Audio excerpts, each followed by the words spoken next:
بسم اللہ الرحمن الرحیم۔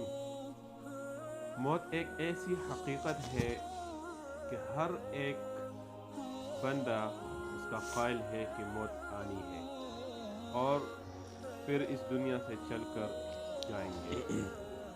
تو موت کی جو سختیاں ہیں اس کے بارے میں احادیث میں اللہ کے نبی صلی اللہ علیہ وسلم نے ارشاد فرمایا ہے، جو بندہ موت کی سختیوں سے بچنا چاہتا ہے تو اس کے لیے ایک عمل ہے، جو بھی بندہ یہ 3 کام کرے تو مرتے وقت اللہ تعالیٰ اس کے لیے آسانی فرمائے گا۔ اللہ کے نبی صلی اللہ علیہ وسلم کا فرمان ہے کہ 3 چیزیں ایسی ہیں جس میں یہ پائی جائے تو اللہ جل شانہ مرنے کے وقت اس پر آسان کر دیتا ہے اور جنت میں اس کو داخل کر دیتا ہے۔